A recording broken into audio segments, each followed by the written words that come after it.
Mi yerno y su familia enloquecieron cuando supieron que mi hija estaba embarazada de una niña. La echaron de la casa, llamándola mujer inútil. Yo la recibí y cuidé de ella. 3 años después, la familia de su exmarido tocó a la puerta y se quedaron paralizados al ver a la niña. Me alegra que estés aquí. Si estás viendo este video, dale like, suscríbete al canal y cuéntame en los comentarios desde dónde escuchas mi historia de venganza. Quiero saber hasta dónde ha llegado. Una tarde de sábado, bajo una lluvia de final de verano, el aire húmedo y fresco cubría todo el pequeño vecindario. Yo estaba en mi cocina estrecha, con las manos llenas de masa, moldeando con destreza unas bolitas de pan dulce redondas y fragantes.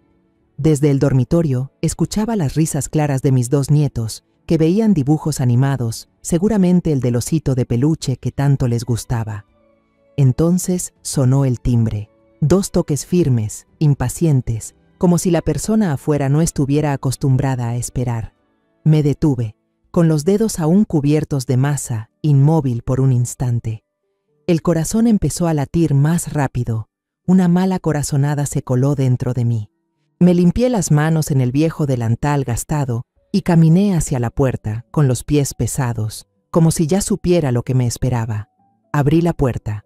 Bajo el alero, un Mercedes negro y reluciente estaba estacionado justo frente al portón, un lujo que en este barrio nunca se había visto. Frente a mí estaba Julián, mi exyerno, la persona que menos quería volver a ver. Llevaba un traje caro, aunque algo arrugado, el cabello húmedo, pegado por la lluvia, y unas gotas resbalando por sus mejillas hundidas le daban un aire muy distinto al del hombre elegante que había sido. Sus ojos estaban bajos, incapaces de mirarme de frente. A su lado estaban sus padres, don Tomás y doña Mercedes Herrera. Don Tomás se mantenía erguido, de hombros anchos y rostro severo, como quien está acostumbrado a dar órdenes. Doña Mercedes, como siempre, mostraba una sonrisa ensayada, con los labios pintados de rojo intenso, pero con una mirada helada. En sus manos sostenía una gran canasta envuelta en celofán brillante, llena de botellas de vino caro y frutas importadas. «Buenas tardes, señora Salgado», dijo con voz empalagosa. «Llueve tanto que, al pasar por aquí, quisimos aprovechar para saludarla». Extendió la canasta hacia mí, como si fuera una ofrenda de reconciliación, un intento de comprar mi buena voluntad. «Extrañamos mucho al niño», continuó, alargando las palabras con dramatismo. «Los niños necesitan una familia completa, ¿no le parece?». Sus palabras fueron como un cuchillo, afilado y frío, aunque envuelto en miel. Miré la canasta y luego sus ojos. Sentí un nudo en el pecho. Sabía que no habían venido por cariño. No acepté la canasta. Retrocedí un paso, abrí más la puerta y mantuve una expresión serena, aunque por dentro todo temblaba. «Pasen, por favor. Afuera está lloviendo», dije con tono neutro, como si recibiera a simples visitantes. Entraron, y el sonido de sus pasos resonó sobre el suelo de madera vieja. Sus miradas recorrieron la pequeña sala, donde los juguetes de los niños estaban regados por las sillas y el piso. Pude notar el juicio en los ojos de doña Mercedes, comparando mi casa sencilla con su mansión ostentosa. Don Tomás se sentó en el sofá, rígido, sin relajarse un instante. Julián permanecía de pie, con la vista fija en el suelo, como si quisiera desaparecer. Fui a la cocina y serví 3 tazas de té de manzanilla. Las coloqué sobre la mesa, intentando que no se me notara el temblor en las manos. Doña Mercedes retomó su papel, con voz dulce pero calculada. «Sabemos que cometimos errores, pero en estos 3 años no hemos tenido una noche de descanso. Solo queremos compensar a nuestro nieto», pronunció «nieto» con un énfasis intencionado, como una flecha directa al corazón. Sabía que habían escuchado los rumores, que ya sabían de Mateo, pero no conocían toda la verdad, y yo no pensaba permitir que lograran lo que querían tan fácilmente. Sonreí levemente, una sonrisa sin calidez alguna, solo para ocultar el desprecio que crecía dentro de mí. Sin responderle a esa mujer, me di la vuelta y entré a la casa, llamando lo suficientemente alto para que Andrea, mi hija, me escuchara. «Andrea, Trae a la niña para saludar a tus abuelos. En mi voz había una firmeza que no sabía que tenía, como si me estuviera preparando para una batalla. Desde la habitación interior se oyeron unos ruidos y luego la puerta del dormitorio se abrió. Andrea salió con el rostro sereno pero decidido, como alguien que ha pasado por demasiado dolor, como para seguir sintiendo miedo. En sus brazos llevaba a Alma, mi nieta, vestida con un pijama rosa con dibujos de conejitos. Su cabello rubio oscuro, ligeramente rizado, era igual al de Julián, pero sus ojos negros brillantes los había heredado de su madre. Alma bostezó, abrazándose al cuello de Andrea, sin tener idea de la tensión que llenaba la habitación. Los 3 miembros de la familia Herrera se quedaron petrificados. La sonrisa de Mercedes se congeló en su rostro, como si acabara de recibir una bofetada. Julián levantó la cabeza de golpe, con los ojos muy abiertos y los labios temblando sin poder articular palabra. Tomás, siempre tan sereno, tampoco pudo disimular su desconcierto. Su voz sonó quebrada, como si no creyera lo que veía. ¿Qué significa esto? ¿Es una niña? Me quedé allí, en silencio, mirándolos directamente a los ojos. Los dejé hundirse en sus propias conjeturas. 3 años atrás, el día en que Andrea se puso aquel vestido de novia blanco como la nieve, creí que por fin la vida de mi hija había encontrado un puerto seguro. Estaba allí, en el jardín espléndido de los Herrera, donde las luces amarillas colgaban de los árboles, brillando como en un sueño. Rosas blancas y orquídeas adornaban el lugar, su fragancia dulce flotando en el aire. Tomé la mano de mi hija y la conduje por el sendero de grava blanca hacia el altar, en lugar de su padre ya fallecido. El vestido de Andrea rozaba suavemente el suelo, con una cola larga y elegante como una nube. Ella me miró con los ojos relucientes de felicidad. Al entregarla a Julián, susurré con la voz entrecortada por la emoción: «Sean muy felices los dos». Julián, con su traje negro impecable, me miró con sinceridad y asintió con firmeza, como si hiciera un juramento. Le creí que él protegería a mi hija, como mi esposo me había protegido a mí en vida. Los primeros meses después de la boda, todo parecía perfecto. Cada fin de semana, Julián conducía su reluciente coche y llevaba a Andrea a visitarme. Traía bolsas llenas de regalos, pasteles de una panadería famosa, frutas frescas importadas, e incluso una vez una botella de vino que dijo ser especial, de Francia. Reía, hablaba con entusiasmo, contaba sobre los negocios de su familia y los viajes que hacía con Andrea a lugares con los que yo solo podía soñar.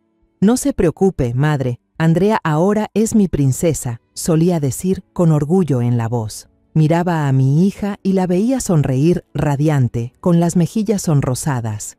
Pensé que la vida por fin le sonreía, compensando los años difíciles en aquella casita donde solo estábamos las dos, apoyándonos mutuamente tras la muerte de su padre. A veces Andrea me hablaba de su suegra, Mercedes, con cierta cautela. «Mi suegra es exigente, pero no mala, mamá», decía con suavidad, intentando tranquilizarme. «Solo insiste mucho en que tengo que darle a esta familia un hijo varón para continuar el linaje». Sentí un escalofrío, pero quise pensar que era solo una costumbre de gente rica, de esas personas que quieren que todo sea perfecto según sus reglas. Intenté alejar la inquietud, convencerme de que Andrea sería amada en esa casa, como yo siempre la había amado. Un día, Andrea anunció que estaba embarazada. Recuerdo perfectamente ese momento. Estaba sentada en el porche, tomando una taza de té de manzanilla. El teléfono sonó y escuché la voz emocionada de Julián. «Mamá, Andrea está embarazada. Vamos a tener un bebé». Sentí cómo se me llenaban los ojos de lágrimas, no de tristeza, sino de felicidad. Imaginé el momento de tener a mi nieto en brazos, de escuchar las risas de un niño llenando esta casa.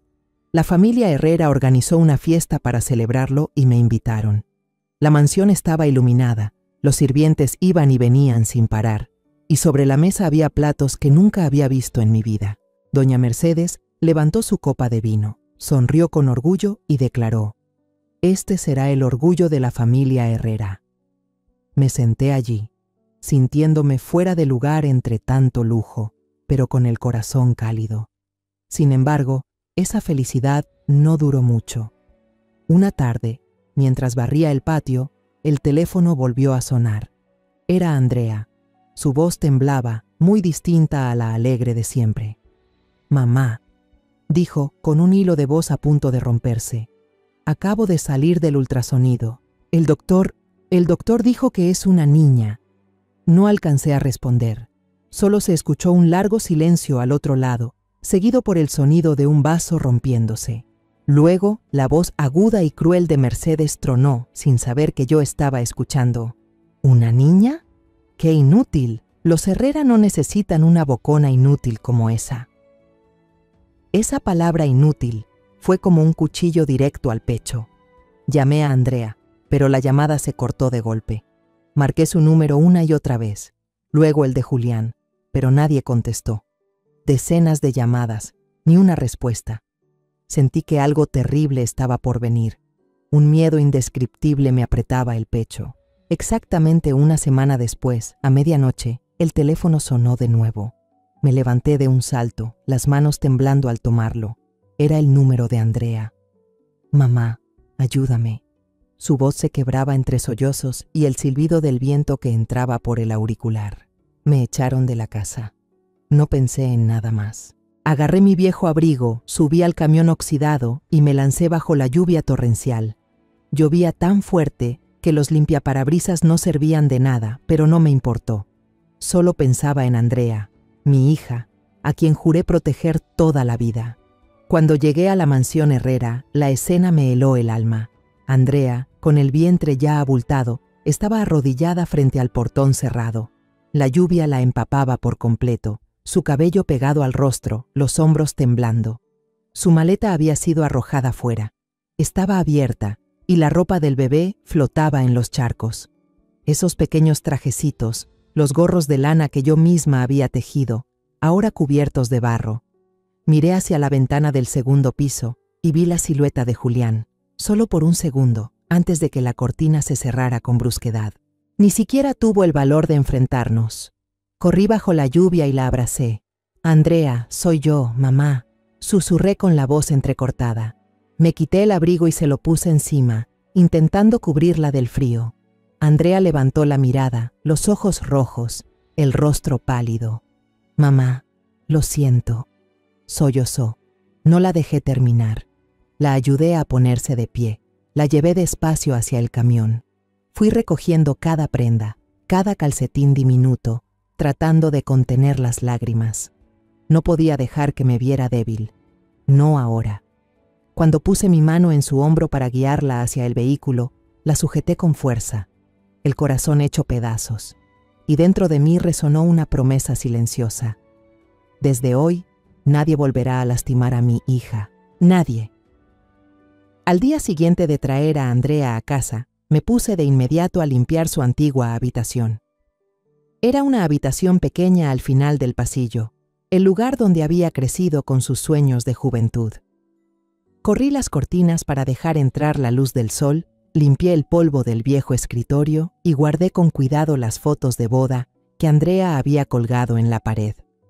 Ella me ayudaba en silencio, sin decir una palabra, doblando las mantas con movimientos lentos, como si intentara doblar también las heridas de su corazón. Las primeras noches me despertaba sobresaltada por el llanto ahogado de Andrea en la habitación de al lado. Su llanto era tan tenue que parecía no querer que lo oyera, pero en aquella casa pequeña cada sonido se amplificaba. Una noche, incapaz de soportarlo más, empujé suavemente la puerta. Bajo la tenue luz de la lámpara, vi a Andrea acurrucada en la cama, abrazando su vientre, murmurando: «Perdóname, hijo, perdóname». Sus ojos estaban enrojecidos, su rostro cubierto de lágrimas. Me acerqué, me senté a su lado y la abracé. «No tienes nada de qué culparte, Andrea», le dije con la voz temblorosa. «Eres la persona más fuerte que conozco». Empecé a cocinar los platos más nutritivos que sabía, los mismos que mi madre me preparaba cuando estaba embarazada de Andrea. sopa de frijoles negros con aroma a comino, caldo de pollo con jengibre y jugo de naranja recién exprimido con mis propias manos. Tienes que comer, por ti y por el bebé, le decía mientras ponía el plato frente a ella. Andrea solo asentía, tomaba la cuchara, pero su mirada seguía vacía. La sacaba a caminar cada tarde por el barrio, entre calles cubiertas de árboles. Esperaba que el aire fresco y el canto de los pájaros le devolvieran algo de paz. Pero las miradas de los vecinos, las expresiones curiosas y los murmullos a nuestras espaldas hacían que Andrea bajara la cabeza. «Señora Salgado, ¿su hija fue abandonada por su marido?», me preguntó una vecina sin rodeos mientras compraba verduras en el mercado. Sonreí con frialdad y respondí: «Los asuntos de mi familia los arreglo yo». Pero por dentro sentí un dolor profundo. No solo sufría por Andrea, sino por lo cruel que podía ser el mundo con ella. Una semana después, el abogado de Julián llamó. Su voz era suave, demasiado educada, y pidió una cita para finalizar los trámites del divorcio. Miré a Andrea, esperando su reacción. Ella asintió, con una mirada cansada pero firme. «Vamos, mamá», dijo. Fuimos a una pequeña cafetería, no a una oficina elegante como había imaginado. Las mesas eran de madera vieja, el olor a café tostado impregnaba el aire y una lámpara colgante iluminaba tenuemente el lugar, como una burla silenciosa. Julián apareció con la mirada fría, sin dirigir una sola mirada a Andrea. Se sentó frente a nosotras, junto al abogado, como si solo hubiera ido a cerrar un trato. Puso sobre la mesa un cheque, con una cifra tan alta que me dejó sin aliento. Empujó el papel hacia Andrea y dijo con voz monótona: «Tómalo y no vuelvas a aparecer frente a mí». Miré a mi hija, esperando ver qué haría. Andrea observó el cheque y luego levantó la vista, mirándolo fijamente a los ojos. Por primera vez, su mirada no tembló ni mostró miedo. «No necesito tu dinero», dijo con voz clara y firme. Empujó el cheque de vuelta con un gesto decidido, como quien marca un final. Julián sonrió con desprecio, una mueca cargada de arrogancia. Firmó los papeles del divorcio con un trazo fuerte, seco, como queriendo borrar a Andrea de su vida. Antes de irse, dijo con voz helada: «Yo no tengo ningún hijo. Ese bebé nunca existió para mí». Sus palabras fueron el último golpe, cortando cualquier esperanza que pudiera quedar en el corazón de Andrea. Le tomé la mano debajo de la mesa, intentando que no me viera llorar. Unos meses después, en una noche de tormenta, mientras Andrea y yo doblábamos la ropita de bebé que había preparado con tanto cuidado, de pronto ella soltó un grito, llevándose las manos al vientre. «Mamá, me duele mucho», susurró, con el rostro pálido como la cera. Me asusté al ver que había roto fuente, un mes antes de lo previsto. Llamé a la ambulancia de inmediato, pero la voz al otro lado de la línea me dijo que la tormenta había derribado árboles y bloqueado las carreteras. No había tiempo que perder. Cargué a Andrea en mi vieja camioneta y me lancé a través de la cortina de lluvia. El agua llegaba a media rueda, el viento silbaba contra los cristales, pero no sentía miedo. Solo pensaba en una cosa: llevar a mi hija a un lugar seguro. El centro de salud del pueblo era pequeño y carecía de todo. Solo había un médico anciano, de cabello completamente blanco, y 2 enfermeras jóvenes con miradas preocupadas. La sala de partos era sencilla, con un fuerte olor a desinfectante. Andrea se retorcía de dolor, aferrando mi mano, sus uñas clavándose en mi piel. Yo me quedé a su lado, susurrando: «Aguanta, hija, mamá está aquí contigo». Después de horas interminables, se escuchó el primer llanto, claro y fuerte. Una de las enfermeras exclamó: «Es una niña sana». Suspiré aliviada, con lágrimas rodando por mis mejillas. Andrea, agotada, sonrió débilmente, sus ojos brillando de felicidad. Le tomé la mano, sintiendo que el peso del mundo desaparecía. Pero entonces el médico frunció el ceño. Volvió a poner el estetoscopio sobre el vientre de Andrea, notando que aún no había bajado mucho. Levantó la vista, sorprendido. «Esperen, esto no ha terminado. Hay otro bebé». La sala quedó en silencio. Me quedé inmóvil, sin poder creerlo. 15 minutos después, Otro llanto rompió el aire, más fuerte, más vibrante. El médico alzó al bebé con la voz temblorosa. Dios mío, es un niño. Ha tenido mellizos, un niño y una niña. Abracé a mis 2 nietos, abrumada por una mezcla de alegría y tristeza. Miré a Andrea, que sonreía en medio del agotamiento, y supe que habíamos superado la prueba más dura. Días después, cuando Andrea y los bebés ya estaban fuera de peligro, fui al hospital privado donde ella se había hecho la ecografía. Pedí ver al médico que había leído los resultados. Era un hombre de mediana edad con gesto tenso. Explicó con tono mecánico. El embarazo aún era temprano. Es posible que el niño estuviera oculto detrás de la niña y por eso no apareció en la ecografía. Su explicación no me convenció. Sabía que algo no cuadraba, pero decidí no insistir. En su lugar, tomé una decisión. Mateo, el niño, sería nuestro secreto. El mundo allá afuera, esa gente como los Herrera, había rechazado a un bebé solo por su género. No merecían saber de la existencia de Mateo. Miré a Andrea, a mis 2 nietos y me prometí, los criaremos con amor, lejos de la falsedad y la crueldad de esa familia. Nunca pensé que los Herrera se atreverían a volver a tocar mi puerta. Después de todo lo que hicieron, aquella noche de lluvia cuando echaron a mi hija de su casa como si fuera basura, creí que habían cortado todo lazo para siempre. Pero estaba equivocada. En realidad, nunca dejaron de vigilarnos, esperando el momento. Y ahora, al oír rumores sobre los mellizos, aparecieron frente a mi casa, trayendo consigo su hipocresía y su codicia al descubierto. Después de que Andrea sacó a la pequeña Alma, los 3 miembros de la familia Herrera se quedaron inmóviles en el sofá. El aire en la pequeña sala de estar de mi casa se volvió denso, como si la presencia de ellos hubiera absorbido todo el oxígeno. Alma, con su pijama rosa de conejito, bostezó y se frotó los ojos, sin tener idea de las miradas frías que se posaban sobre ella. Andrea estaba de pie, sosteniendo a la niña con fuerza. Su rostro sereno, pero su mirada afilada como una cuchilla. Sabía que había aprendido a ocultar el dolor, aunque podía sentir su temblor interior en la forma en que apretaba a Alma contra su pecho. La primera en romper el silencio fue doña Mercedes. Forzó una sonrisa torcida. Sus labios pintados de rojo temblaban, tratando de mantener una apariencia perfecta. «Ah, una niña», dijo con un tono vacilante, falto de sinceridad. «Qué adorable». Pero sus ojos no se quedaron en Alma mucho tiempo. Pasaron rápidamente hacia la puerta del fondo, de donde aún se escuchaban las voces de los dibujos animados. Luego me miró directamente, con una voz dulce pero cortante. «Pero escuchamos que Andrea tuvo gemelos. ¿Dónde está el niño, señora Salgado?» Sentí el corazón encogerse, pero mantuve la calma. Dejé la taza de té de manzanilla sobre la mesa, despacio, alargando el momento para disimular la rabia que hervía en mi interior. ¿Gemelos?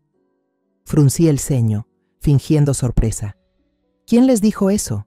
Debe haber un malentendido. Miré a Andrea y luego a Alma, y con voz suave, llena de ternura, respondí. Mi hija solo tiene esta niña, ¿verdad, hija? Recalqué la palabra una, como si quisiera dejar claro que Alma era todo lo que ellos debían saber. Andrea entendió de inmediato. Apretó con fuerza a Alma y asintió sin decir palabra. Su mirada, fría como el hielo, se clavó en los 3 frente a ella sin un ápice de vacilación. La paciencia de Julián parecía agotarse. Se levantó de golpe, comenzó a caminar de un lado a otro por la sala. Sus zapatos de cuero brillante hacían crujir el suelo de madera. «¡Maldita sea!», soltó con frustración. «Todo este viaje para nada». Se detuvo, me miró, luego miró a Andrea, con una mezcla de enojo y decepción en los ojos. Don Tomás, siempre tan correcto, perdió también su máscara de cortesía. Golpeó la mesa con la mano. El sonido fue leve, pero suficiente para que Alma se sobresaltara y se refugiara más en el pecho de su madre. «No hemos venido hasta aquí para ver a una cualquiera», gruñó, recalcando la palabra cualquiera como si escupiera una ofensa. «¿Dónde está nuestro nieto, señora Salgado?». Su pregunta sonó como una declaración de guerra, como si tuviera derecho a exigir algo que ellos mismos habían despreciado. Sus palabras encendieron mi ira, pero pronto se apagó, reemplazada por un desprecio absoluto.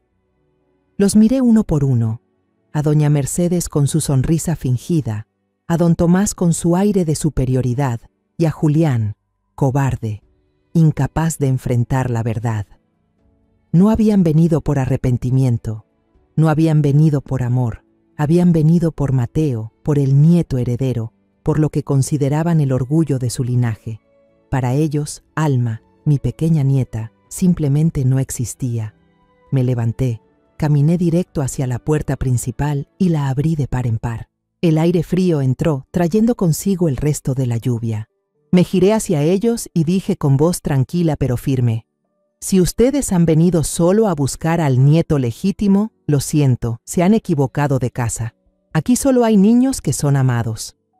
Levanté el mentón hacia la salida y añadí sin titubear: pueden irse. La señora Mercedes se puso roja de furia. Se levantó de golpe, me señaló con el dedo y gritó, temblando de rabia: «Usted, ¿cómo se atreve?». Pero yo no me moví.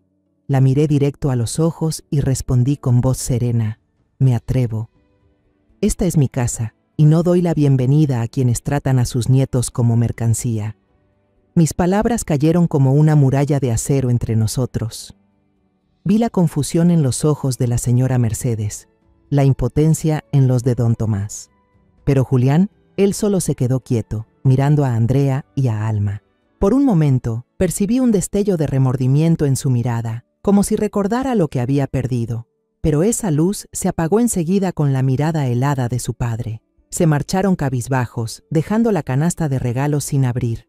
Cerré la puerta de golpe. El sonido seco resonó como una declaración final. Andrea estaba detrás de mí, abrazando a Alma, y sus hombros temblaban. Me giré y las abracé a ambas, sintiendo el calor del cuerpecito de Alma y los latidos acelerados de Andrea. «Mamá», murmuró la joven con voz entrecortada. «No tengas miedo, hija», le dije con firmeza, aunque por dentro aún estaba temblando. «No dejaré que vuelvan a hacerles daño, ni a ti ni a los niños». Las semanas siguientes a la visita de los Herrera pasaron en una calma falsa. Mi pequeña casa seguía llena de las risas de Alma y Mateo, pero no podía quitarme de encima una sensación de inquietud. Me volví más precavida. Ya no dejaba a los niños jugar afuera como antes. Cada vez que los llevaba al patio, miraba alrededor, buscando si había alguien observando desde lejos. No quería que notaran mi miedo, pero cada vez que un coche pasaba frente a la casa, mi corazón se encogía. Una tarde, mientras remendaba el suéter roto de Mateo, doña Carmen, mi vecina amable, llamó a la puerta con un plato de pan de plátano recién hecho. Se sentó, dio un sorbo a su té y comentó sin pensar: «Estos días hay un hombre extraño rondando la esquina, preguntando por su casa, doña Salgado». Habló con curiosidad, sin mala intención, pero sus palabras me atravesaron como una aguja. «¿Qué preguntó?», dije intentando sonar tranquila, aunque mis manos apretaban la aguja. Doña Carmen se encogió de hombros. «Preguntó dónde vivía usted, cuántos vivían aquí y también por los niños. No le dije nada, solo que buscara por su cuenta». Le sonreí agradecida, pero cuando se fue, me quedé inmóvil, sintiendo como si una mano invisible me apretara el cuello. Supe enseguida que los Herrera no habían desistido. Habían olfateado el rastro de Mateo y no se detendrían. Esa noche, justo después de cenar, cuando Andrea y yo terminábamos de alimentar a Alma y Mateo, que jugaban con bloques de colores en su cuarto, el timbre sonó. El ruido seco, metálico, sonó como una advertencia. Andrea me miró con preocupación, luego tomó a Alma en brazos, instintivamente protegiéndola. Respiré hondo. Caminé hacia la puerta y la abrí, preparada para lo que fuera que estuviera esperando. Bajo la luz amarillenta del porche, solo estaban Julián y su padre, don Tomás. Ya no había un Mercedes reluciente, sino un viejo sedán, como si lo hubieran elegido a propósito, para parecer humildes, para ocultar sus verdaderas intenciones. Julián estaba frente a la puerta, sin su traje elegante, con un simple suéter gris. pero reconocí de inmediato que el gesto de arrepentimiento en su rostro era cuidadosamente ensayado. Bajó la cabeza, miró al suelo y dijo con voz temblorosa: «Madre, la última vez fue porque estábamos muy impactados. Le pedimos a usted y a Andrea que nos perdonen. Solo estábamos cansados». Sus palabras sonaban como una lección memorizada, sin una pizca de sinceridad. Crucé los brazos, bloqueando la entrada sin invitarlos a pasar. «El cansancio no es excusa para negar a tu propia sangre», respondí con voz fría, sin mostrar emoción alguna. Don Tomás dio un paso al frente. Su figura alta parecía querer imponerse sobre mí. Su tono era tranquilo, pero escondía una amenaza. «Ya lo sabemos todo, señora Salgado. Sabemos que Andrea tuvo gemelos, un niño y una niña. Nuestros hombres los vieron en el parque». Sus palabras fueron como una bala, rompiendo el muro que había levantado para proteger a mi familia. Sentí la sangre subir a mi cabeza, pero me obligué a mantener la calma, sin mostrar que me afectaba. Lo miré directo a los ojos, sin el menor rastro de miedo. «¿Sus hombres?», pregunté con ironía. «¿Así que nos espía, como si fuéramos criminales?». Julián levantó la vista, por primera vez mirando directamente a Andrea, que estaba detrás de mí con Alma en brazos. «Andrea, te lo ruego», dijo con voz temblorosa, pero sabía que no era arrepentimiento verdadero. «Déjame ver a mi hijo. Quiero ser su padre». Recalcó la palabra «hijo», como si Alma, la nieta que Andrea sostenía, no existiera. Sus palabras me hicieron perder el control. Solté una risa seca que resonó en el silencio. «¿Ser padre?», dije con tono cortante. «Renunciaste a ese derecho hace 3 años, cuando dejaste que mi hija se arrodillara bajo la lluvia, cuando dijiste que el bebé que llevaba en el vientre nunca existió». Di un paso al frente, pronunciando cada palabra con firmeza. «Si de verdad extrañas a tus hijos, aquí tienes a mi hija y a mi nieta, pero ustedes las trataron como basura. No merecen volver a ver a ninguno de mis nietos». Mis palabras fueron como una muralla de acero, implacables. Vi que la mirada de Julián vaciló, pero don Tomás seguía con el rostro endurecido, como un hombre que no acepta un no por respuesta. En ese momento, se escucharon unos pasitos desde adentro. Mateo, curioso como todo niño, corrió hacia afuera y se escondió tras mis piernas, mirándolos con sus grandes ojos. «Abuela, ¿quiénes son?», preguntó con voz inocente, sin entender nada, pero su pregunta me atravesó el corazón. Las miradas de Julián y don Tomás se clavaron en Mateo, llenas de deseo y codicia. Pude ver claramente lo que querían, no por amor, sino por lo que llamaban el heredero. Con suavidad, empujé a Mateo hacia adentro y cerré la puerta del cuarto, protegiéndolo de esas miradas. «Ve a jugar con tu hermana, hijo», le dije con voz dulce, intentando que no notara la tensión. La máscara de don Tomás finalmente cayó. Se acercó más. Su voz sonó como una amenaza.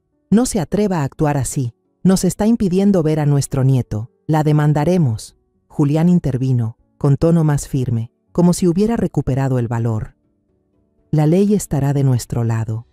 El niño necesita a su padre, necesita un futuro mejor que este lugar miserable». La palabra miserable fue como una bofetada. Miré alrededor de mi pequeña casa, donde había criado a Andrea y protegía a mis nietos. Podría no ser lujosa, pero estaba llena de amor. Y él, que había abandonado a su propia sangre, se atrevía a llamarla miserable. Miré directamente a sus ojos, sin un ápice de miedo. «Háganlo», dije con voz tranquila pero fría. «No le temo a los mentirosos. Estoy lista para enfrentarme a ustedes en el tribunal». Retrocedí un paso. Puse la mano en el picaporte y cerré la puerta de golpe frente a ellos. El sonido seco del cerrojo resonó como una declaración firme. No tenían lugar en nuestras vidas. Justo una semana después de que la familia Herrera se marchara de mi casa con el rostro lleno de ira, un cartero apareció en la puerta. Me entregó un sobre grueso con el sello rojo del tribunal de la ciudad. Me quedé allí, con el sobre en la mano, el corazón latiendo tan fuerte que parecía querer salirse del pecho. Supe de inmediato que era lo que tanto temía. Entré a la casa, abrí el sobre, y cada línea de la demanda fue como una puñalada. Los Herrera exigían el reconocimiento de la paternidad entre Julián y Mateo, además de reclamar la custodia total de Mateo Herrera. Incluso ya le habían puesto su apellido al niño, como si fuera un objeto que podían apropiarse. Andrea, sentada a mi lado, leyó el documento con las manos temblorosas, mientras las lágrimas caían silenciosas por sus mejillas. «Mamá», susurró, con la voz quebrada. La abracé con fuerza y traté de mantenerme firme. «No tengas miedo, Andrea. La verdad estará de nuestro lado», pero por dentro también temblaba. No por miedo a perder, sino porque sabía que esta batalla arrastraría a mi familia hacia una nueva tormenta. A la mañana siguiente, al abrir el periódico más importante de la región, un titular escandaloso me saltó a la vista. Tragedia de la familia. Herrera, la abuela egoísta impide que vean a su nieto legítimo. Acompañaba una foto cuidadosamente preparada. Julián, demacrado, sentado junto a sus padres mayores. Doña Mercedes secándose las lágrimas con un pañuelo caro. El contenido del artículo era una completa mentira. Decían que habían sido engañados sobre la existencia de Mateo, que habían intentado reconciliarse, pero que Andrea y yo lo habíamos impedido. Peor aún, insinuaban que reteníamos al niño para sacarle dinero a su familia rica. Leí esas palabras apretando el periódico hasta arrugarlo, mientras la rabia me invadía, sustituida enseguida por una tristeza profunda. No solo querían quitarme a Mateo, también querían destruir nuestro honor, hacernos ver como codiciosas y crueles ante el mundo. Las consecuencias del artículo llegaron de inmediato. Esa mañana llevé a Alma y a Mateo al mercado como siempre. Los niños me tomaban de la mano, contándome sus historias del jardín de infancia, pero noté las miradas extrañas a nuestro alrededor. La vendedora de verduras, que solía saludarme con alegría, ahora se limitó a pesar los productos en silencio antes de apartarse. Un frutero cercano murmuró a un cliente: «¡Qué avaras! Se quedan con el niño para sacarle dinero a los ricos». Escuché cada palabra como agujas en el corazón. Apreté las manos de Alma y Mateo y forcé una sonrisa para que no notaran nada, aunque por dentro me pesaba el alma. En el camino de regreso, Mateo preguntó inocente: «Abuela, ¿por qué la señora de las verduras no me dio un caramelo hoy?». Solo le acaricié la cabeza y respondí con voz entrecortada: «Se le acabaron los caramelos, mañana te compraré uno». «¿Sí?». Pero en el fondo sabía que no era cuestión de caramelos, sino del juicio del mundo exterior. La reunión mensual del club de lectura, donde antes se encontraba alegría entre libros e historias compartidas, se había convertido en una frontera invisible. La presidenta, que solía invitarme a tomar té, cambió repentinamente el tema del día por la importancia del linaje familiar. Mis antiguas amigas evitaban mirarme a los ojos. Algunas murmuraban entre ellas cuando pasaba. Traté de quedarme unos minutos, pero el ambiente se volvió insoportable. Me levanté, guardé mis cosas y me fui a mitad de la reunión. Afuera, la luz del atardecer caía sobre mis hombros, pero me sentí más sola que nunca. La traición de quienes creía amigas me desgarró el alma. Me pregunté si aún quedaba lugar para la verdad en este mundo, pero sabía que no podía quedarme sentada esperando. No podía permitir que los Herrera siguieran inventando su historia llena de mentiras. Fui a buscar al abogado Rojas, un viejo amigo de mi difunto esposo. El señor Rojas ya estaba retirado, pero su reputación de ser un hombre justo aún resonaba en el pueblo. Fui a su casa, una casita con un jardín lleno de margaritas amarillas. Él me escuchó con atención mientras le contaba todo. Desde la noche en que Andrea fue echada de la casa de los Herrera hasta la vez que aparecieron exigiendo ver a Mateo. Cuando terminé, asintió con una mirada seria pero cálida. «Señora Salgado, la ayudaré con este caso, no por dinero, sino por justicia». Sus palabras fueron como un rayo de luz en medio de la oscuridad, y sentí que ya no estaba sola. Empezamos a reunir las pruebas. Regresé a casa y abrí una vieja caja de madera que guardaba en el armario, donde conservo los recuerdos de familia. Dentro estaba el expediente del divorcio de Andrea, con el documento firmado por Julián, donde él renunciaba voluntariamente a todos los derechos y responsabilidades sobre el hijo que estaba por nacer. también encontré una hoja amarillenta que Julián había escrito con rabia, lanzándosela a Andrea junto con un cheque, donde decía con crueldad: «No quiero tener nada que ver contigo ni con ese niño». Cada vez que leía esa frase, sentía un dolor profundo, pero también sabía que era nuestra mejor arma. Además, preparé los documentos que demostraban que durante 3 años, Andrea y yo habíamos cubierto todos los gastos para criar a los niños: leche, pañales, consultas médicas. Ni un solo peso vino de los Herrera. Cada recibo, cada factura, era una prueba de nuestra fortaleza, y los guardé todos en una carpeta gruesa. Mientras tanto, el abogado de los Herrera aparecía constantemente en los periódicos, dando entrevistas con un tono trágico. Hablaban del dolor de una familia separada, del amor que sienten por un nieto al que nunca conocieron. Cada palabra era una capa de pintura falsa, escondiendo su egoísmo y su avaricia. Andrea y yo decidimos guardar silencio. El señor Rojas me dijo, con voz tranquila pero firme: «Déjelos hablar, señora Salgado. Cuanto más hablen, más se equivocarán.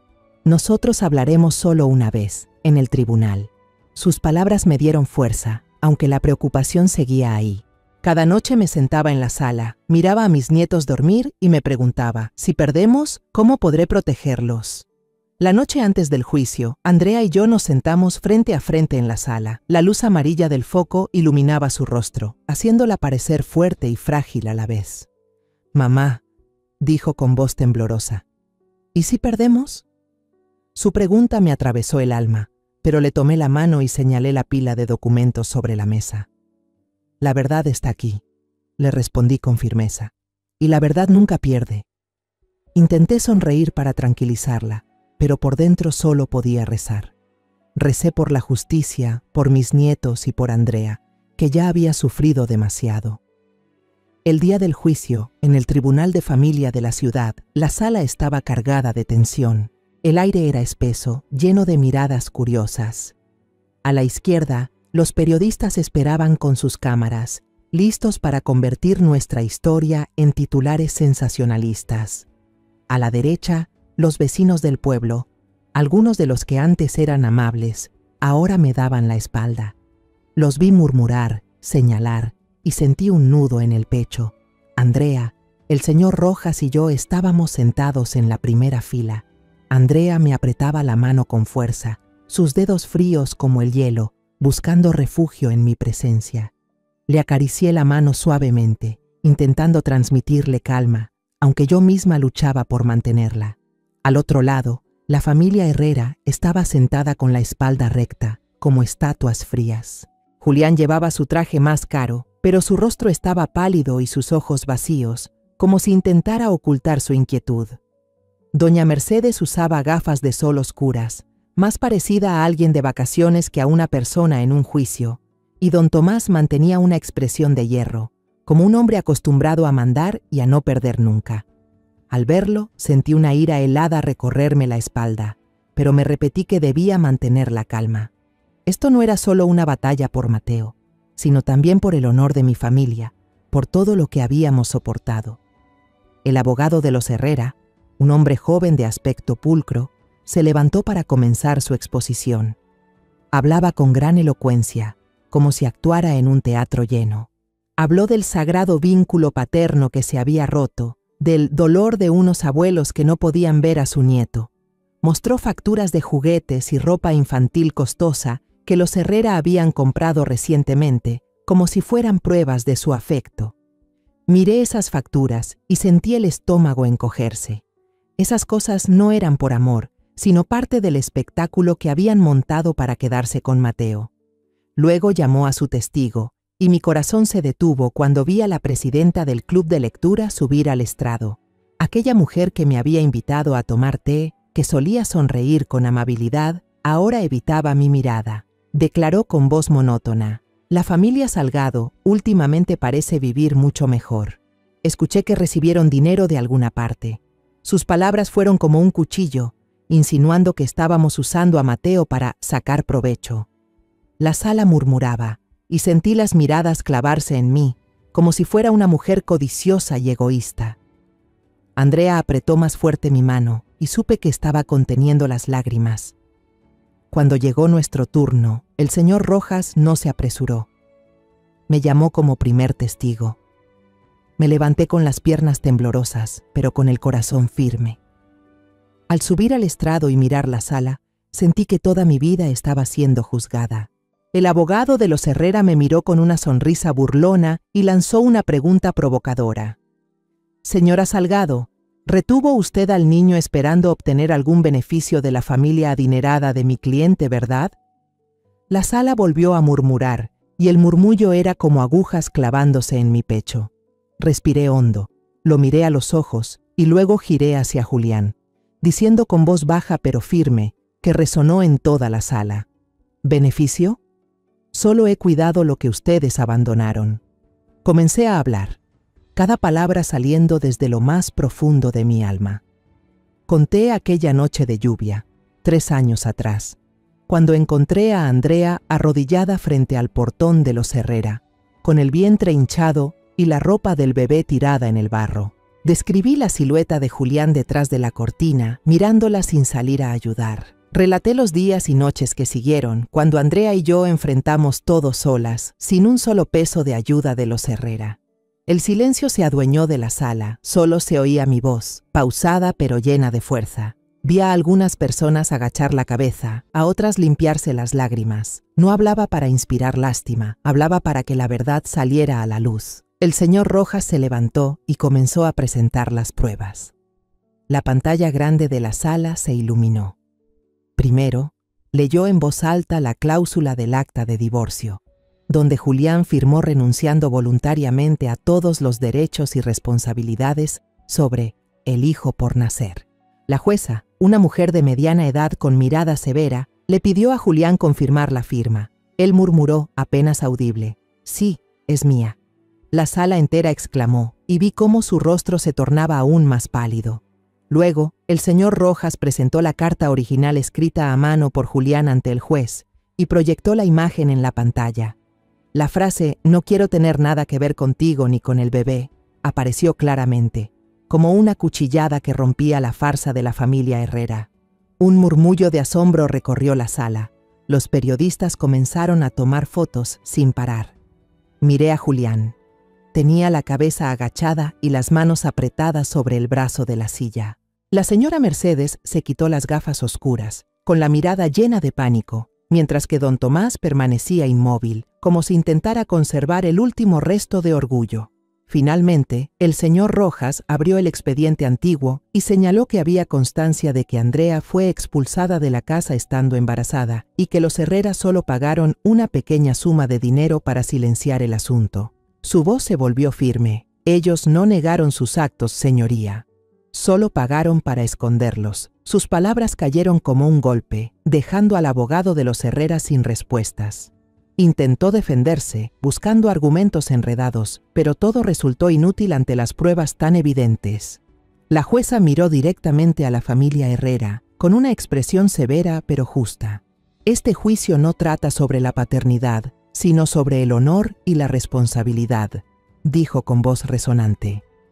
Está claro que ustedes abandonaron a ese niño hace 3 años. Golpeó con fuerza el mazo sobre la mesa, el sonido seco marcando la sentencia final. El tribunal rechaza la demanda del señor Julián Herrera.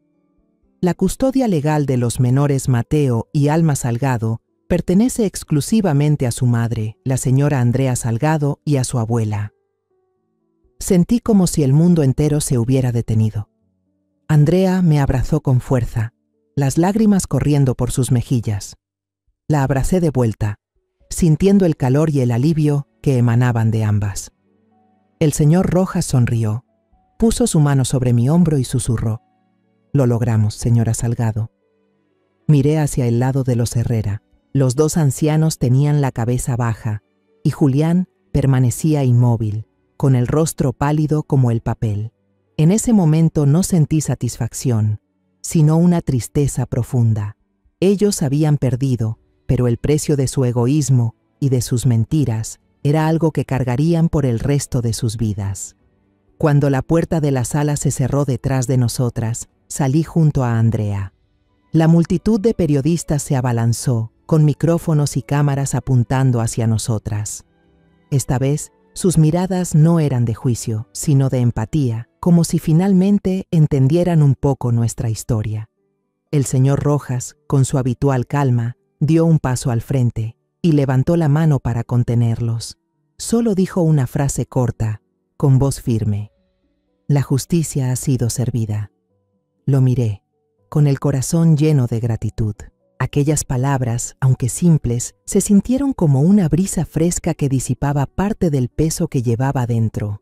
Del otro lado, la familia Herrera no tuvo la misma suerte. Los rodeaban los reporteros, los flashes no dejaban de parpadear y los gritos del público llenaban el aire. Julián, con el rostro grisáceo, intentaba abrirse paso entre la multitud, mientras don Tomás y la señora Mercedes necesitaban guardaespaldas para llegar al coche. Los observé marcharse cabizbajos y, otra vez, no sentí placer, solo una tristeza profunda. Ellos mismos habían cavado su propia tumba y ahora debían pagar el precio de su egoísmo y su engaño.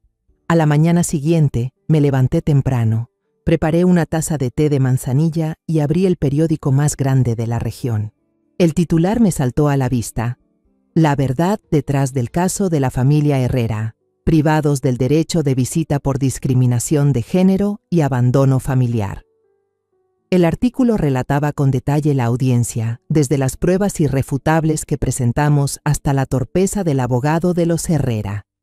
Revelaban la historia real, la noche en que Andrea fue echada de su casa, la carta escrita a mano y llena de veneno de Julián, y la verdad de que los Herrera nunca se interesaron por Alma, solo porque era una niña. Leía con las manos temblorosas, no por ira, sino porque al fin la verdad había sido reconocida. El honor de mi familia, ese que intentaron manchar, ahora nos era devuelto. Las consecuencias para los Herrera llegaron más rápido de lo que imaginaba. A los pocos días, un importante socio internacional de la constructora de los Herrera anunció la cancelación de su contrato con una razón clara: no colaboramos con una empresa cuyo liderazgo carece de ética. Sus acciones se desplomaron y escuché que otros inversionistas también comenzaron a retirar su dinero. Don Tomás, siempre tan orgulloso de su posición, se vio obligado a renunciar a la presidencia del consejo directivo, un golpe directo a su orgullo. La señora Mercedes, que siempre había vivido por las apariencias, cayó realmente enferma. No se atrevía a salir de casa y cortó todo contacto social, como si quisiera esconderse de las miradas juzgadoras. No sentí lástima, pero tampoco alegría. Cosecharon lo que sembraron, y yo solo deseaba que dejaran en paz a mi familia. Pero Julián, en lugar de arrepentirse, se volvió más rencoroso. Escuché que se sentía humillado públicamente, despojado de todo. Para alguien como él, el fracaso nunca es fácil de aceptar. Meses después, la alta sociedad murmuraba la noticia: el empresario Julián Herrera se compromete con la señorita Valeria Ledesma, hija única del presidente del Banco Nacional. Su boda fue fastuosa, 10 veces más lujosa que la que tuvo con Andrea. Las fotos en el periódico mostraban a un Julián elegante, junto a una novia radiante en un jardín lleno de flores y luces. Se decía que estaba intentando levantarse para demostrar que seguía siendo el ganador, que podía tener algo mejor. Pero al mirar sus ojos en esas fotos, vi un vacío imposible de disimular. Nuestra vida, mientras tanto, fue volviendo poco a poco a la normalidad, aunque una normalidad distinta. Una mañana, la señora Carmen, la vecina que me había advertido sobre los hombres sospechosos, llamó a mi puerta con un plato de pan de plátano. «Señora Salgado, lo siento», dijo con una mirada llena de culpa. Creí en las mentiras de los periódicos. Me equivoqué. Sonreí, acepté el plato y la invité a tomar té. Las mujeres del club de lectura también empezaron a contactarme de nuevo, invitándome a las reuniones. Una de ellas, la señora Rosa, incluso me envió una carta escrita a mano, diciéndome que se sentía avergonzada por haber dudado de mí. Leí la carta con alivio, aunque no sin cierta tristeza. El honor de mi familia había sido restaurado, pero las cicatrices de los días de juicio seguían allí, latentes en el corazón. Andrea, durante todo este tiempo, cambió. Ya no lloraba ni guardaba rencor. Una tarde, mientras doblaba la ropa de Alma y Mateo, entró con un periódico donde aparecía la boda lujosa de Julián. Esperé alguna reacción, una lágrima, una palabra amarga, pero Andrea solo dobló el periódico con calma y lo dejó sobre la mesa. «Ya no me importa, mamá», dijo con una voz serena pero firme. «Él puede vivir la vida que quiera, pero yo tengo a Alma y a Mateo. Eso es suficiente». La miré y vi que la fuerza había reemplazado al dolor de antaño, y sentí un profundo orgullo en el pecho. Esa noche, mientras les leía un cuento a Alma y Mateo antes de dormir, miré de reojo el periódico que aún estaba sobre la mesa. La foto de boda de Julián y Valeria Ledesma brillaba bajo la luz, pero yo solo sonreí para mis adentros. Pensé, una persona que intenta demostrar que es feliz suele ser la más vacía por dentro. No lo pensé para burlarme de Julián, sino porque era una verdad que había aprendido con los años. La verdadera felicidad no está en lo que se muestra al mundo, sino en momentos como este, cuando me siento aquí, escuchando las risas de mis nietos y sintiendo el calor de mi familia. Han pasado 3 años desde el juicio, y nuestra vida ha encontrado un nuevo ritmo, aunque no siempre sea fácil. Andrea consiguió un trabajo de contadora a medio tiempo en una pequeña librería del centro del pueblo. No gana mucho, pero le alcanza para tener un ingreso propio y, lo más importante, recuperar su confianza. Veo cómo sus ojos brillan cada vez que habla de los nuevos libros que llegan o cuando ayuda a un cliente a encontrar su novela favorita. Esos momentos me dan paz, como si estuviera viendo cómo sana poco a poco las heridas que la familia Herrera dejó atrás. Mateo y Alma ya tienen 6 años y comenzaron la escuela primaria. Mateo es un niño inquieto, siempre corriendo por la casa, abrazando su balón de fútbol como si fuera un tesoro. Puede pasar todo el día jugando en el patio con los chicos del barrio, sonriente aunque esté empapado en sudor. Alma, en cambio, es más tranquila. Le gusta sentarse junto a la ventana y dibujar.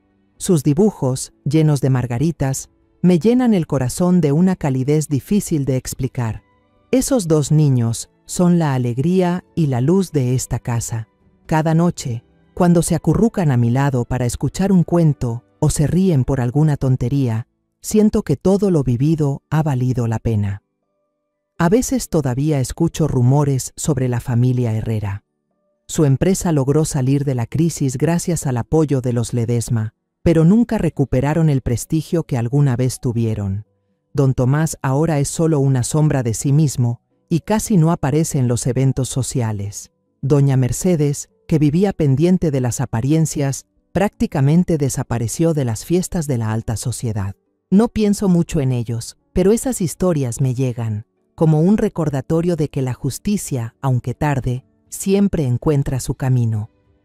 Una noche de otoño, con el aire algo frío, estaba recogiendo la mesa después de cenar. Andrea revisaba las tareas de Alma y Mateo, sonriendo de vez en cuando Mateo le mostraba un ejercicio que la maestra había elogiado. La casa estaba en calma. Solo se oían las hojas de los cuadernos y los susurros de los niños. Entonces sonó el timbre. 2 golpes secos, como un cuchillo que corta el silencio. Mi corazón dio un salto, como si los recuerdos de los enfrentamientos con los Herrera volvieran de golpe. Andrea levantó la vista, con un brillo de preocupación. Respiré hondo, me limpié las manos en el delantal y fui a abrir la puerta. Bajo la luz amarillenta del porche, vi a Julián. Ya no era el mismo de hace 3 años, sin su traje elegante ni su mirada altiva. Llevaba un abrigo gastado, se veía delgado, con la barba crecida y el rostro demacrado. Las ojeras profundas hablaban de noches sin dormir. Estaba ahí, encogido, como un hombre derrotado por la vida. «Yo», murmuró con voz ronca, mirando al suelo, «no vengo a reclamar a los niños. Solo quiero pedir perdón». Me quedé en silencio, de pie frente a la puerta, sin invitarlo a pasar. Quería escuchar lo que iba a decir, pero dentro de mí ya no quedaba espacio para la confianza. Él respiró hondo y empezó a hablar, con una voz entrecortada, como si cada palabra le costara sacarla desde lo más profundo. Habló sobre su matrimonio con Valeria Ledesma, un contrato económico más que una historia de amor. «Ella es hermosa, pero fría», dijo, con una sonrisa amarga. Siempre quiere controlar todo, siempre celosa de mi pasado. Dice que soy un fracasado porque no pude mantener a mis hijos. Contó que habían intentado todo tipo de tratamientos, dentro y fuera del país, pero después de 3 años seguían sin poder tener hijos. El médico dijo que el problema era de Valeria, pero la familia Herrera no se atrevía a enfrentarse a ella, ya que su empresa dependía del Banco Nacional, propiedad de su padre. Describió su lujosa mansión como una tumba fría, sin risas ni calor. Cada noche, dijo con la voz quebrada, me acuesto en una habitación vacía y escucho las risas de los niños. Imagino a Mateo y a Alma. Los imagino diciendo papá por primera vez, dando sus primeros pasos. Todo eso lo destruí con mis propias manos. Levantó la mirada con ojos suplicantes, las lágrimas corriendo por sus mejillas hundidas. Lo tuve todo en mis manos, dijo, y lo perdí por mi estupidez y la de mi familia. No espero ser perdonado, señora Salgado. Solo quiero verlos de lejos. Una sola vez sus palabras sonaban como una plegaria, pero no sentí compasión, no porque lo odiara, sino porque sabía que el perdón no me pertenecía a mí. Me di la vuelta hacia la casa y llamé suavemente, Andrea, hija, ven aquí. Andrea salió, aún con Alma en brazos. La niña miró a Julián sin expresión alguna. Su calma era más aterradora que cualquier enojo. Julián la observó, como un reo frente a su juez, con la cabeza baja. «¿Andrea?», murmuró, pero ella no lo dejó terminar. Andrea lo miró un largo momento antes de hablar, con voz tranquila y serena. «Ya te perdoné, Julián». Hace mucho tiempo él levantó la cabeza, con un destello de esperanza en los ojos, pero Andrea continuó con el mismo tono. «Pero te perdoné no para volver contigo, ni para que seas parte de la vida de mis hijos. Te perdoné para poder estar en paz conmigo misma». Sus palabras fueron como un corte limpio, sin rencor ni ira, solo la verdad dicha con sencillez. Luego dio un paso atrás, se paró junto a mí y abrazó a Alma con fuerza. «Vete», dijo Andrea, sin que su voz temblara. Julián se quedó quieto, como si quisiera decir algo más, pero la mirada de Andrea dejaba claro que ya no había nada que decir. Se dio la vuelta y se alejó bajo la luz tenue de la calle, su figura delgada perdiéndose poco a poco en la oscuridad. Después de aquella noche en que Julián apareció frente a mi casa, nunca volvió a molestarnos. Pero a veces, en las tardes de fin de semana, veía su viejo sedán estacionado al principio de la calle. Nunca tocaba la puerta, nunca pedía nada. Solo se quedaba allí, cerca de la cerca de madera, dejando algunas cosas, un coche a control remoto, un estuche de marcadores de colores o una caja de galletas que a Alma y Mateo les encantaban. Esos regalos siempre estaban envueltos con cuidado, acompañados de una pequeña nota escrita con letra temblorosa, para los niños. Mateo y Alma, con la inocencia de los niños, siempre corrían emocionados a recibir los regalos. «Ah, el tío amable ha llegado», gritó Mateo, abrazando con fuerza el coche de juguete, con los ojos brillando de alegría. Alma sostenía una caja de lápices de colores, murmuró un tímido «gracias», antes de girarse hacia mí para presumir. «Abuela, hoy la maestra me dijo que dibujo muy bien». Julián solo se quedó allí, sonriendo, pero su sonrisa era triste y sus ojos estaban húmedos. Una vez se agachó para abrazar rápidamente a los niños, apenas unos segundos. Luego se enderezó y se marchó sin mirar atrás. Andrea y yo lo observamos desde la ventana, sin decir una palabra. No había enojo ni satisfacción, solo una silenciosa aceptación. Los niños no sabían que era su padre, y tal vez así era mejor. El día del aniversario de la muerte de mi esposo, como cada año, Andrea y yo llevamos a Alma y Mateo a visitar su tumba. El cementerio estaba en las afueras, donde las hileras de eucaliptos se alzaban rectas y las hojas susurraban con el viento. Limpié la lápida y coloqué sobre ella un ramo de crisantemos amarillos, las flores favoritas de mi marido. Alma y Mateo jugaban cerca, sus risas puras resonando en el aire tranquilo. Me senté junto a la tumba y le susurré en voz baja: «¿Ves, amor? Estamos bien. Andrea es más fuerte de lo que pensabas, y los nietos son nuestra mayor alegría». Andrea se sentó a mi lado, apoyó la cabeza en mi hombro sin decir nada. Sentí el calor de su cuerpo y por un instante una profunda paz me envolvió. Entonces Andrea habló, con una voz suave como el viento. Mamá, ya no siento odio por Julián, solo siento alivio. Verlo así no me da felicidad. Sus palabras me dejaron inmóvil. Le acaricié el cabello y sonreí. Has aprendido una lección que muchos adultos nunca comprenden. A veces la verdadera victoria no está en vencer al enemigo, sino en encontrar la paz dentro de uno mismo. Andrea asintió, con una luz nueva en los ojos, como si acabara de soltar un peso invisible. La miré y vi la madurez que el dolor había forjado en ella, y me llené de orgullo. Cuando regresamos a casa, ya caía la tarde. La luz del atardecer teñía de oro la pequeña calle, con las casas escondidas entre los árboles. Estaba abriendo la puerta cuando vi a Julián allí, frente a la cerca. Esta vez no traía regalos.